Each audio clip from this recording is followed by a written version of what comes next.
तो data structure हम लोगों को पहले से ही पता है कि डेटा स्ट्रक्चर का मतलब क्या है। डेटा स्ट्रक्चर बेसिकली मेमोरी के अंदर किस तरीके से आपको डेटा को स्टोर करना चाहिए सो दैट कंप्यूटर इफेक्टिव तरीके से उनके ऊपर ऑपरेशन परफॉर्म कर सके। अब वो ऑपरेशन क्या क्या हो सकते हैं? ऑपरेशन हो सकते हैं आपके एडिशन, डिलीशन, कोई चीज़ अपडेट करनी है, उनको गेट करना है, उनको सॉर्ट करना है, उनके ऊपर सर्चिंग करनी है। तो ये मल्टीपल ऑपरेशन हो सकते हैं और सारे के सारे डेटा स्ट्रक्चर जो होते हैं वो अपने अपने ऑपरेशन इफेक्टिव तरीके से परफॉर्म कर रहे होते हैं कुछ कुछ ऑपरेशन। तो आपका मल्टीपल डेटा स्ट्रक्चर होता है, जैसे कि आपका एरे होता है, हमने पहले ही पढ़ लिया। लेकिन सिर्फ एरे ही नहीं होता, आपके लिंक लिस्ट होते हैं, आपके स्टैक्स होते हैं, आपके क्यूज होते हैं, आपके ट्रीज होते हैं, आपके ट्राइज होते हैं, आपके ग्राफ्स होता है, मैप, सेट, पता नहीं बहुत सारे होते हैं, बहुत सारे होते हैं डेटा स्ट्रक्चर। और सबके बारे में जानना बहुत जरूरी है, क्योंकि आपके पास जब भी कोई प्रॉब्लम आती है तो उस प्रॉब्लम में आपको ये नहीं बताया जाता कि इसको सॉल्व करने के लिए कौन सा वाला डेटा स्ट्रक्चर आपको यूज करना है ना, ये नहीं बताते। आपको प्रॉब्लम स्टेटमेंट मिलती है और आपको एक सोल्यूशन देना होता है और आपको खुद फिगर आउट करना होता है कि कौन सा वाला डेटा स्ट्रक्चर मुझे इस प्रॉब्लम के लिए यूज करना चाहिए। आपको देखना होता है कि कौन सा वाला ऑपरेशन यहाँ पर रन हो रहा है और कौन से वाले ऑपरेशन के लिए मेरा डेटा स्ट्रक्चर जो है वो ज़्यादा इफिशिएंट होगा। आपको खुद फिगर आउट करना होता है, इसलिए आपको मल्टीपल डेटा स्ट्रक्चर के बारे में जानना बहुत जरूरी है। अच्छा, जब आप एक प्रॉब्लम को सॉल्व कर रहे होते हो तो उसके अंदर जो डेटा स्ट्रक्चर आप यूज़ कर रहे हो उसको आप स्क्रैच से बनाने तो नहीं बैठोगे ना। मतलब आपकी प्रॉब्लम कुछ और है और उसके अंदर सपोज करो क्यू यूज़ करनी है आपको, क्यू एक डेटा स्ट्रक्चर है जिसके बारे में हम देखेंगे। तो उस क्यू को आप बनाने नहीं बैठोगे, आपको वो प्रॉब्लम स्टेटमेंट सॉल्व करनी है, ना कि आपको क्यू डेटा स्ट्रक्चर इंप्लीमेंट करना है। ठीक है, तो इस चीज़ के लिए आपको जावा ने एक एपीआई प्रोवाइड करके कलेक्शन फ्रेमवर्क, और कलेक्शन फ्रेमवर्क बिल्कुल यही है, आपको मल्टीपल डेटा स्ट्रक्चर की इंप्लीमेंटेशन कलेक्शन फ्रेमवर्क के अंदर दे दी गई है। ठीक है, तो काफ़ी इंपॉर्टेंट चीज़ है कलेक्शन फ्रेमवर्क। जितने भी आपके डेटा स्ट्रक्चर्स होते हैं, मतलब सारे के सारे तो नहीं, लेकिन काफ़ी हद तक जो डेटा स्ट्रक्चर्स हैं वो आपके कलेक्शन फ्रेमवर्क के अंदर पहले से प्रोवाइडेड हैं। उनके ऊपर जो आपकी एल्गोरिथम्स रन होती है, उनके ऊपर जो ऑपरेशन रन होते हैं, वो सारे आपके बने हुए हैं। तो आपको वो खुद से नहीं करने, आपको वो सॉर्टिंग खुद से बैठ के नहीं लिखनी। सॉर्टिंग एल्गोरिथम जितनी भी होती हैं वो मोस्ट इफिशिएंट फॉर्म में वो एल्गोरिथम्स उन्होंने बना के रखी हुई हैं, वो आपको बस रेडी टू यूज़ है, आपको यूज़ करना आना चाहिए बस। तो अब इस सीरीज में हम वही कलेक्शन फ्रेमवर्क ही देखने वाले हैं। ठीक है, तो चलो स्टार्ट करते हैं।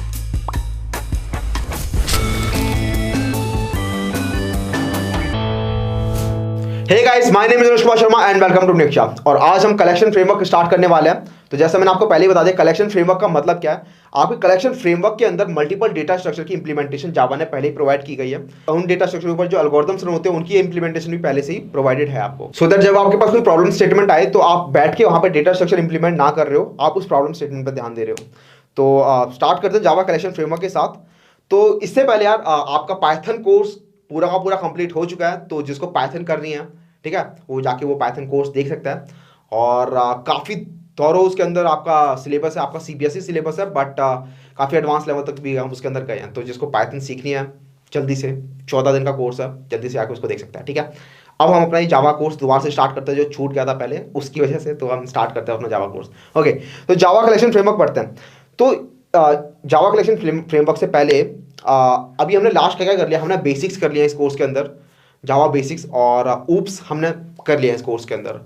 अब ऊप्स के अंदर कुछ टॉपिक्स बच गए हैं आपके, जैसे कि आपका जेनेरिक्स बच गया। तो जेनेरिक्स हम पॉइंट उसका तब बन रहा था जेनेरिक्स का जब हमें कलेक्शन फ्रेमवर्क के बारे में थोड़ा बहुत पता हो, क्योंकि वहाँ पे मैं आपको एग्जांपल के साथ रिलेट कर पाऊंगा और आपको भी जल्दी समझ में आएगा। तो जेनेरिक्स आपका छोड़ूंगा नहीं मैं, जेनेरिक्स हम इसके साथ ही हम कर रहे होंगे।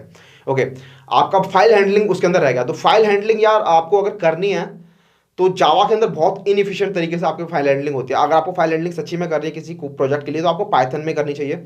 हम इस कोर्स के अंदर वो फाइल हैंडलिंग नहीं करेंगे, आई होप फ्यूचर में हम कभी करें, बट यहाँ हम नहीं करेंगे क्योंकि वो प्लेसमेंट पॉइंट ऑफ व्यू से भी इंपॉर्टेंट नहीं है। कोई भी फाइल हैंडलिंग करने के लिए जावा लैंग्वेज का यूज़ नहीं कर रहा, ठीक है, सबके सब किसी और चीज़ का यूज़ कर रहे होते हैं। तो पाइथन के अंदर फाइल हैंडलिंग बहुत आसान है और सेंस भी बनाती है पाइथन के अंदर। जावा के अंदर आपको देखोगे बहुत ही सारी लाइनें लिखनी पड़ती हैं और कंफ्यूज भी हो जाओगे आप। ठीक है, तो हम फाइल हैंडलिंग नहीं करेंगे। और आपका एक इम्यूटेबल स्ट्रिंग बच गया है, तो इम्यूटेबल स्ट्रिंग जब हम इस डेटा स्ट्रक्चर के अंदर ही आगे मूव करेंगे तो इम्यूटेबल स्ट्रिंग को भी देखेंगे। इसके अलावा कुछ टॉपिक्स बच गए तो आप बता देना नीचे। ठीक है, स्टार्ट करते हैं कलेक्शन फ्रेमवर्क के साथ। तो ये सारे हमारे टॉपिक्स होने वाले हैं। आज की वीडियो में हम इंट्रोडक्शन देखने वाले हैं कि कलेक्शन फ्रेमवर्क होता क्या है, उसके अंदर जो इंटरफेसेस होते हैं वो किस तरीके से आपस में काम कर रहे होते हैं, और कितने इंटरफेसेस हैं, कितनी क्लासेस हैं जो एक्सटेंड कर रही होती हैं, और किस तरीके से ये आपस में कम्युनिकेट कर रहे हैं। ठीक है, तो बहुत बेसिक, बहुत टॉप लेवल से हम देख रहे होंगे कलेक्शन फ्रेमवर्क को। ठीक है, उसके बाद आपकी ये सारे इंटरफेसेस हैं, लिस्ट, सेट, क्यू, मैप, उसके बाद कुछ चीज़ें ऑर्डरिंग, सॉर्टिंग एंड कंपेरेटर्स। तो ये सारी चीज़ें हम जल्दी से कर रहे होंगे। ओके, तो आज इंट्रोडक्शन देख लेते हैं जावा कलेक्शन फ्रेमवर्क का। तो कलेक्शन फ्रेमवर्क के अंदर आपके फ्रेमवर्क बेसिकली क्या होता है, फ्रेमवर्क के अंदर आपके मल्टीपल सिस्टम प्रोवाइडेड होते हैं आपको फ्रेमवर्क के अंदर, और सिस्टम्स आपके डिफाइन करते हैं कि आपके क्या क्या ऑपरेशन होंगे, है ना। तो ये अगर आप फ्रेमवर्क देखोगे जावा कलेक्शन फ्रेमवर्क, तो सिर्फ उस फ्रेमवर्क के अंदर आपकी एक ये कलेक्शन इंटरफेस है, ठीक है। तो इस पार्ट में देखोगे ये वाला सेट जो है, ये आपका कलेक्शन इंटरफेस का सेट है। तो ये जो मैप इंटरफेस है आपका, ये कलेक्शन इंटरफेस का पार्ट नहीं है, ठीक है। और क्यों नहीं है वो हम देखेंगे अभी, ठीक है। तो आपका कलेक्शन इंटरफेस हो गया, मैप इंटरफेस हो गया, और कलेक्शन इंटरफेस के अंदर भी मल्टीपल इसके सब इंटरफेसेस हैं। तो सब इंटरफेसेस कैसे बनाते हो आप, आपने एक टॉप लेवल इंटरफेस बनाया, उसके बाद जो नीचे वाला इंटरफेस है वो एक्सटेंड करेगा उस ऊपर वाले इंटरफेस को, है ना। हमने ये इंटरफेस इनहेरिटेंस के अंदर देखा था। तो सबसे पहले देख लेते हैं इस कलेक्शन इंटरफेस को ही, तो नेक्स्ट चलते हैं। तो आपका कलेक्शन इंटरफेस है, और ये कलेक्शन इंटरफेस मल्टीपल सब इंटरफेसेस को एक्सटेंड कर रहा है, मतलब पेरेंट है उनका। तो आपका लिस्ट एक सब इंटरफेस है, सेट और क्यू, ये तीनों के तीनों आपके सब इंटरफेसेस हैं, और ये सब के सब एक्सटेंड कर रहे हैं कलेक्शन इंटरफेस को। तो इंटरफेस एक दूसरे इंटरफेस को एक्सटेंड कर सकता है, ये आपको पता ही है, हमने देख लिया इनहेरिटेंस के अंदर। अच्छा, एक और चीज़ यार, इसके अंदर काफ़ी ज़्यादा हैविली आपको यूज़ हो रहा है इंटरफेसेस का, इनहेरिटेंस का। तो ऊप्स, जिसने नहीं देखा था ऊप्स की वो वीडियोस प्लीज़ देख लेना जो मैंने बनाई हुई है, क्योंकि उनके बिना आपको यहाँ पे ज़्यादा समझ में नहीं आ रहा होगा चीज़ों को कि क्या चल रहा है, कि ये कैसे एक्सटेंड कर रहा है, कैसे उसके पास वो फंक्शंस आ रहे हैं। तो ये सारा का सारा यार इनहेरिटेंस का खेल है। तो जिससे इनहेरिटेंस नहीं पड़ा वो इनहेरिटेंस की वीडियो वहाँ देख सकता है। तो कलेक्शन इंटरफेस को देखते हैं। तो collection interface is the root interface of the collection framework hierarchy. तो कलेक्शन फ्रेमवर्क हायरार्की का रूट इंटरफेस जो है सबसे टॉप लेवल पे जो वो कलेक्शन फ्रेमवर्क है। और कलेक्शन फ्रेमवर्क डायरेक्टली आप जब कोई डेटा स्ट्रक्चर बनाते हो तो वो डेटा स्ट्रक्चर आप डायरेक्ट कलेक्शन का नहीं बना सकते। आपको मल्टीपल छोटे लेवल पे क्लासेस होती हैं, मतलब बॉटम लेवल पे उन क्लासेस के आप ऑब्जेक्ट बनाते हो और वो आपके डेटा स्ट्रक्चर होते हैं। जैसे कि आपके एरे लिस्ट हो गया, लिंक लिस्ट हो गया, हैश मैप हो गया, हैश सेट हो गया। तो ये आपके बॉटम लेवल पर क्लासेस होते हैं, इनके आप ऑब्जेक्ट बना सकते हो। कलेक्शन, ये जो इंटरफेसेस हैं, इंटरफेसेस आपको बेसिकली आपको प्रोवाइड कर रहे हैं कुछ प्रोटोटाइप फंक्शंस जो आपको उन क्लासेस को इंप्लीमेंट करने पड़ेंगे। वो क्लासेस इंप्लीमेंट करती भी है इनको, और आपको वो फंक्शंस खुद से इंप्लीमेंट नहीं करने होते हैं। तो यही फ़ायदा होता है, आपको स्क्रैच से कोई भी डेटा स्ट्रक्चर खुद से इंप्लीमेंट नहीं करना है। तो Java does not provide direct implementation of collection framework, collection interface. तो कलेक्शन इंटरफेस का आप ऑब्जेक्ट नहीं बना सकते, क्योंकि कलेक्शन मतलब कलेक्शन से पता ही नहीं चल रहा ना कि ये वाला जो डेटा स्ट्रक्चर है वो क्या करता है, क्योंकि वो टॉप लेवल पे है, हायरार्की बनानी है हमें। तो वो टॉप लेवल पे है, उसके कुछ चिल्ड्रन है, तो लिस्ट आता है, सेट आता है, क्यू आता है, इनके सबके बारे में हम देखेंगे एक एक करके। तो ये भी आपके इंटरफेसेस ही हैं, इनके भी आप ऑब्जेक्ट नहीं बना सकते। बेसिकली इनके जो चिल्ड्रन होते हैं उनके ऑब्जेक्ट बनेंगे, इनके सिर्फ आप इंस्टेंस बना सकते हो, वो हम देखते हैं कैसे होता है। तो बट प्रोवाइड इंप्लीमेंटेशन ऑफ सब interfaces like list, set, Q, तो आप इन सब के आप बना सकते हो। तो आगे मूव करते हैं। तो सबसे पहले तो यार एक चीज़ समझनी है हमें कि जो कलेक्शन इंटरफेस है, आप जब डेटा स्ट्रक्चर बना रहे होते हो, जब भी आप प्रॉब्लम सॉल्व कर रहे होते हो, तो आप वहाँ पे कलेक्शन इंटरफेस का ऑब्जेक्ट नहीं बना रहे होते, ठीक है। ये हमें समझ में आ गया। और इसको समझने की जरूरत क्यों है कि हमें आप बोलोगे भैया डायरेक्ट डेटा स्ट्रक्चर बताना स्टार्ट करो, एरे लिस्ट, लिंक लिस्ट, ये सब बताना स्टार्ट करो। लेकिन नहीं, हमें ये सब समझना बहुत ज़रूरी है, क्योंकि इसी से हमें पता चलता है कि वो जो फंक्शंस उसके पास आ रहे हैं वो किस तरीके से आ रहे हैं। एरे लिस्ट के पास जो फंक्शन आ रहा है ऐड वाला, ऐड, वो कहाँ से आ रहा है, वो कैसे आ रहा है। और same to same link list के अंदर भी वो एक ऐड फंक्शन होता है, वो कहाँ से आ रहा है उसके पास। ये सब हमें जानना बहुत ज़रूरी है। तो हमें बेसिक्स क्लियर होने चाहिए हमारे। तो कई बार पता ही नहीं होता बच्चों को कि ये इंटरफेसेस आपस में काम कैसे कर रहे हैं। उनको डेटा स्ट्रक्चर पता होते हैं, एरे लिस्ट, लिंक लिस्ट, वो इंप्लीमेंटेशन कर रहे होते हैं, Q, stacks, priority queue, but उन्हें पता ही नहीं होता कि काम कैसे कर रहा है। तो ये काफ़ी बड़ा एक सेटबैक होता है, ठीक है। कंपनीज कई बार पूछ लेते हैं कि क्या कैसे हो रहा है और वो बता नहीं पाते, ठीक है। इसलिए हमें पता होना ज़रूरी है ये सब चीज़ें। तो लिस्ट, सेट, क्यू हैं इसके नीचे। तो ये सारी आपके कलेक्शन के मेथड्स हैं। हमें पता है इंटरफेसेस के अंदर आपको इम्प्लीमेंटेशन नहीं देनी होती फंक्शंस की, आप सिर्फ बता देते हो कि ये फंक्शंस हैं, और ये सब कौन इंप्लीमेंट करेगा, वो क्लास जो इस इंटरफेस को इंप्लीमेंट कर रही होगी।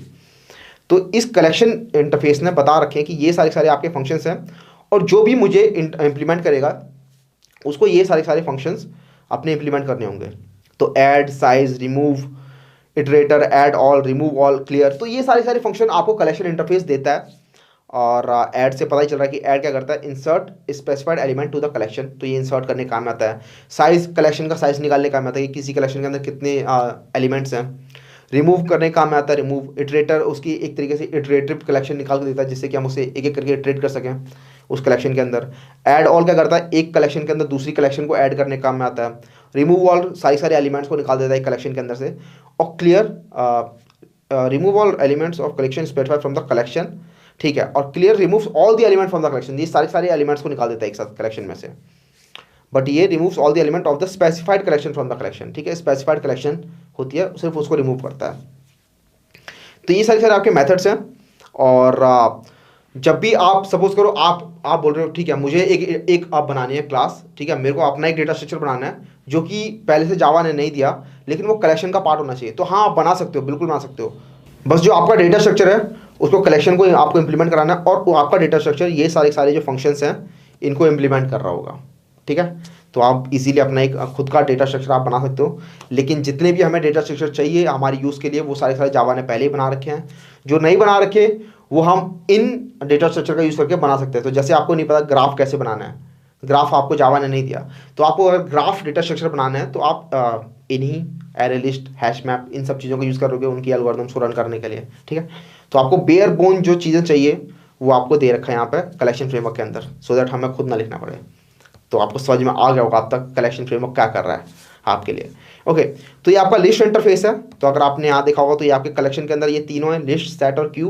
तो एक एक करके सबको देखेंगे। तो सबसे पहले देखते हैं लिस्ट को। तो लिस्ट इंटरफेस आता है आपका। लिस्ट इंटरफेस आपका इंप्लीमेंट करता है, एक्सटेंड करता है आपके कलेक्शन इंटरफेस को, और लिस्ट के अंडर आपकी 4 क्लासेज आती हैं जो 4 क्लासेज लिस्ट को इंप्लीमेंट कर रही हैं। तो एरे लिस्ट क्लास है, लिंक लिस्ट क्लास है, स्टैक क्लास है और वेक्टर क्लास है। ये चारों ही चारों आपकी क्लासेस लिस्ट को इंप्लीमेंट कर रही है, और इन चारों के बारे में आज नहीं देख रहे होंगे, इसके बारे में हम नेक्स्ट वीडियोस में देखना स्टार्ट करेंगे इन सब के बारे में। तो एरे लिस्ट के साथ स्टार्ट करेंगे हम। तो ये आपका लिस्ट इंटरफेस है। तो एक दूसरा इंटरफेस क्यों बनाया? क्योंकि जो कलेक्शन ने बनाए हैं अपने जो कलेक्शन ने हमें दिए हैं मेथड्स, उनके अलावा भी हमें कुछ मेथड्स चाहिए, है ना। तो उन मेथड्स के लिए और थोड़ी बाइफर्केशन करने के लिए एक अलग लिस्ट इंटरफेस बनाया गया है, और उस लिस्ट इंटरफेस को आपको ये सारी चीज़ें इंप्लीमेंट कर रही होती हैं। तो in Java list interface is an ordered collection that allows us to store and access elements sequentially. तो सबसे पहले तो सीक्वेंशियली एलिमेंट्स होते हैं इसके अंदर, ठीक है, रैंडम ऑर्डर में नहीं होते। तो एरे लिस्ट के अंदर भी आपकी कॉन्टिग्यूअस मेमोरी लोकेशन में होते हैं, तो मतलब सीक्वेंशियली होते हैं। लिंक लिस्ट के अंदर कहीं कहीं पड़े होते हैं, लेकिन सीक्वेंशियली होते हैं, एक के बाद एक होते हैं।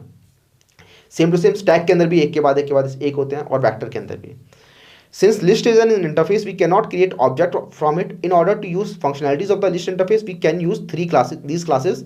तो array list, linked list, vector और stack, जैसे मैंने आपको बता दिया कि आप list क्लास का ऑब्जेक्ट नहीं बना सकते, आप इन सब का ऑब्जेक्ट बना सकते हो। और कैसे बनाएंगे, कैसे इनको यूज करेंगे, हम वो बाद में देखेंगे, ठीक है। आगे मूव करते हैं। अगला आता है आपका सेट इंटरफेस। तो सेट इंटरफेस भी same to same collection interface को एक्सटेंड कर रहा है, और क्लासेस हैं जो इस सेट इंटरफेस को इंप्लीमेंट कर रही है, जैसे enum set, hash set, linked hash set और tree set। तो इसमें से ये आपके हैश सेट और ट्री सेट इंपॉर्टेंट होते हैं। सिमिलरली आपके यहाँ पे एरे लिस्ट, लिंक लिस्ट और स्टैक इंपॉर्टेंट होते हैं, ठीक है। तो ये आपकी इंपॉर्टेंट डेटा स्ट्रक्चर है कुछ। enum set आप इतना ज़्यादा यूज़ नहीं कर रहे होगे, बहुत कम केसेस होंगे जहाँ पे आप enum set यूज़ करोगे, या फिर आप नहीं भी यूज़ करोगे, आप उसके अराउंड कुछ ना कुछ वर्क अराउंड ढूंढ लोगे, ठीक है। तो enum set इतना इंपॉर्टेंट नहीं है। तो the set interface of Java collection framework provides the feature of the mathematical set in Java. तो जैसा आपका मैथमेटिकल सेट होता है ना, हमने पढ़ा था, आपका सबसे पहला चैप्टर होता है मैथ के अंदर सेट वाला, सेम टू सेम वही सेट है। तो जैसे उस सेट के अंदर काफ़ी सारे नंबर्स हो सकते हैं, और वो नंबर रिपीट नहीं करेंगे, मतलब अगर रिपीट भी कर रहे हैं तो उनको से एक ही ट्रीट किया जाएगा, और अनऑर्डर्ड होता है, कोई भी नंबर कहीं भी हो सकता है। तो यहाँ पे भी सेट वही काम करता है, आपके अनऑर्डर्ड एलिमेंट्स होते हैं, किसी भी फैशन में हो सकते हैं आपके एलिमेंट्स, और साथ में आपके डुप्लीकेट नहीं होंगे। Unlike the list interface, set can not contain duplicate elements. तो आपको जब आपको दिख रहा है कि ये प्रॉब्लम है, और इस प्रॉब्लम में मुझे बोल रखा है कि डुप्लीकेट एलिमेंट्स हटाने हैं या कुछ डुप्लीकेसी रिमूव करने हैं किसी तरीके से, तो आपका दिमाग अपने आप जाना चाहिए कि यहाँ पर सेट यूज़ हो सकता है, क्योंकि सेट एक ऐसा डेटा स्ट्रक्चर है जो अपने अंदर डुप्लीकेसी अलाउड नहीं करता, ठीक है। तो इस तरीके से आपको देखना होता है कि ये प्रॉब्लम स्टेटमेंट है, और इस प्रॉब्लम स्टेटमेंट के लिए मुझे ये वाला डेटा स्ट्रक्चर चाहिए। तो जब हम काफ़ी सारे प्रॉब्लम्स को सॉल्व कर रहे होंगे, तब हम वहाँ पे ये भी देख रहे होंगे, फिगर आउट कर रहे होंगे कि कौन सा वाला डेटा स्ट्रक्चर यहाँ पे ज़्यादा सही बैठ रहा है, ठीक है। तो हम उन डेटा स्ट्रक्चर के बारे में काफ़ी सारे प्रॉब्लम सॉल्व करेंगे, जिससे आपको पता चल जाएगा कि यहाँ पे कौन से वाले एल्गोरिथम के लिए कौन सा वाला डेटा स्ट्रक्चर फिट बैठ रहा है, ठीक है, समझ में आ रहा है। ओके, तो आपको अगर ऑब्जेक्ट बनाना है सेट, सिमिलरली सेट का भी आप नहीं बना सकते ऑब्जेक्ट, क्योंकि सेट आपका एक इंटरफेस है। तो अगर आपको इसका ऑब्जेक्ट बनाना है, तो आपको इन क्लासेस को जो इसे इंप्लीमेंट कर रही है उनका ऑब्जेक्ट बनाना होगा। तो वो है hash set, linked hash set, enum set और ट्री सेट। इन सब के बारे में एक एक करके बात अगली वीडियोस में देखेंगे, आने वाली वीडियोस में, ठीक है। सिमिलरली आपका क्यू इंटरफेस आता है, और Q interface of Java collection framework provides the functionality of Q data structure, it extends the collection interface. तो क्यू डेटा स्ट्रक्चर क्या होता है? तो क्यू बेसिकली आपका होता है फर्स्ट इन फर्स्ट आउट, ठीक है। तो कैसे काम करता है ये डेटा स्ट्रक्चर वो हम तभी देखेंगे जब हम इसके अंदर मूव करेंगे। और इसके अंदर आपकी एरे, डेक और प्रायोरिटी क्यू और लिंक लिस्ट ये सब आपके आ रहे होते हैं, ठीक है। तो आपका लिंक लिस्ट आप देखोगे यहाँ पे दो जगहों पे आ रहा है। तो आपका एक लिंक लिस्ट आपका लिस्ट के अंदर भी आ रहा है और आपका क्यू के अंदर भी आ रहा है। तो बेसिकली हो क्या रहा है यहाँ पे, तो हो ये रहा है कि आपका ये जो लिंक लिस्ट है ये दो, एक क्लास तो मल्टीपल इंटरफेसेस को इंप्लीमेंट कर सकते हैं, तो ये दो को इंप्लीमेंट कर रहे हैं यहाँ पे, क्योंकि इसको क्यू की फंक्शनलिटी चाहिए थोड़ी बहुत। तो वो कैसे चाहिए, क्यों चाहिए, वो सब हम देखेंगे तब जब हम यहाँ पे बात कर रहे होंगे लिंक लिस्ट के बारे में, ठीक है। ओके, तो क्यू इंटरफेस आपको समझ में आ गया होगा। क्यू इंटरफेस बेसिकली होता क्या है कि डेटा को कुछ इस तरीके से डाला कि जो डेटा सबसे पहले डाला था वही डेटा सबसे पहले रिट्रीव कर रहे हो, first in first out. Q basically आप इस तरीके से समझ सकते हो, जैसे आप एटीएम लाइन में लग रहे हो, तो एटीएम लाइन में जो सबसे पहले होता है बंदा, वो सबसे पहले अंदर जाता है और कैश निकालता है। उसके बाद जो बंदा आता है, उसके बाद जो बंदा आता है, वो एक एक करके, मतलब जो आपकी नॉर्मल डेली लाइफ में लाइंस होती हैं यार, क्यूज होती हैं, वो बेसिकली वही वाली क्यू है आपकी। जो डेटा पहले आएगा वही डेटा पहले निकलेगा, first in first out. Cool. तो क्यू भी आपका इंटरफेस है, उसके ऑब्जेक्ट अगर आपको बनाने तो एरे डेक और लिंक लिस्ट और प्रायोरिटी क्यू, ये सारे आपके होते हैं। और सबके सब बहुत इंपॉर्टेंट है। यहाँ पे आपका प्रायोरिटी क्यू वाला जो है वो काफ़ी इंपॉर्टेंट है, ठीक है। हीप को इंप्लीमेंट करने का काम में आता है आपका, तो वो सब हम देखेंगे। उसके बाद आता है आपका मैप इंटरफेस। तो मैप इंटरफेस जैसे मैंने आपको बताया था, कलेक्शन इंटरफेस को इंप्लीमेंट नहीं करता ये। और क्यों नहीं करता, क्योंकि मैप के अंदर आपको होता है की वैल्यू पेयर, मैपिंग होती है इस की किस वैल्यू के लिए मैपिंग है। तो मैप्स के अंदर आपके पेयर में एलिमेंट होते हैं और किस तरीके से वो पेयरिंग काम कर रहे होते हैं, किस तरीके से वहाँ पे हैशिंग काम कर रही होती है, ठीक है। ये सब चीज़ें हम देखेंगे, काफ़ी इंपॉर्टेंट चीज़ें होती है। और इंटरव्यू के अंदर मेरे से आज तक जितने भी इंटरव्यू में मेरे से लगभग 4 या 5 बार पूछ लिया गया कि हैश मैप की इंटरनल वर्किंग कैसे काम करती है। तो वो मैं आपको बताऊंगा, बहुत इंपॉर्टेंट टॉपिक होता है वो। तो ठीक है, हम वहाँ पे मैप देख रहे होंगे। और मैप का भी सेम, मैप एक आपकी इंटरफेस है, तो आपके ऑब्जेक्ट बनाने आपको तो hash map, enum map, link hash map, weak hash map और ट्री मैप। इसमें से आपका जो हैश मैप है और ट्री मैप है ये बहुत इंपॉर्टेंट है, इसको आप ज़्यादा यूज़ कर रहे होगे, ठीक है। इनम, वीक और लिंक हैश मैप को ज़्यादा यूज़ नहीं कर रहे होगे। तो मैप के अंदर आपको समझ में आ गया होगा, एक की होता है, उसके कॉरस्पॉन्डिंग एक वैल्यू होती है। बाकी सब के अंदर क्या था, सिंगल वैल्यूज पड़ी हुई थी। जैसे लिस्ट है, लिस्ट के अंदर आपने एक सिर्फ नंबर्स डाल दिए या फिर स्ट्रिंग्स डाल दी, तो उसकी आपने लिस्ट बना ली।